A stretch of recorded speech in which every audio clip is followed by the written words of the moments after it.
रक्षाबंधनाला एसटीला 121 कोटी रुपयांची ओवाळणी. यंदाचा आर्थिक वर्षातला उत्पन्नाचा रेकॉर्ड तोडला. यंदा रक्षाबंधनाने त्याला जोडून सलग सुट्ट्या असल्यामुळे एसटी महामंडळाचे प्रवासी वाढून महामंडळाच्या तिजोरीत 121 कोटींची भर पडली आहे. 17 ते 20 ऑगस्ट या 4 दिवसांमध्ये प्रवाशांनी तुडुंब भरलेले एसटीमधून महामंडळाला 121 कोटी रुपयांचे उत्पन्न मिळाले आहे. विशेष म्हणजे 20 ऑगस्ट रोजी एका दिवशीच तब्बल 35 कोटी रुपयांचे उत्पन्न मिळाले आहे. यंदाच्या आर्थिक वर्षातील हे विक्रमी उत्पन्न आहे. एसटी महामंडळाला कोरोना काळात मोठा तोटा झाला होता. त्यानंतर आता हळूहळू एसटी महामंडळाचा गाळा रुळावर येत आहे. दरवर्षी एसटीला रक्षाबंधन आणि भाऊबीज या 2 दिवसात विक्रमी उत्पन्न मिळत असते. कारण या दिवशी भाऊ बहिणीकडे किंवा बहीण भावाकडे असे प्रवासी दळणवळण मोठ्या प्रमाणामध्ये होते.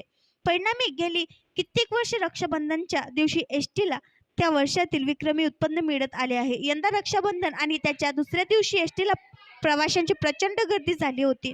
रक्षाबंधन दिवशी म्हणजे सोमवारी 30 कोटी आणि दुसऱ्या दिवशी म्हणजे मंगळवारी तब्बल 35 कोटी रुपये उत्पन्न मिळाले आहे.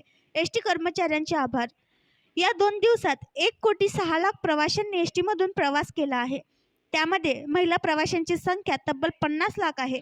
रक्षाबंधन सणानिमित्त एवढ्या मोठ्या प्रमाणात प्रवाशांनी दिलेल्या प्रतिसादाबद्दल एसटी महामंडळाचे उपाध्यक्ष आणि व्यवस्थापकीय संचालक डॉक्टर माधव कुसेकर यांनी आभार मानले आहेत.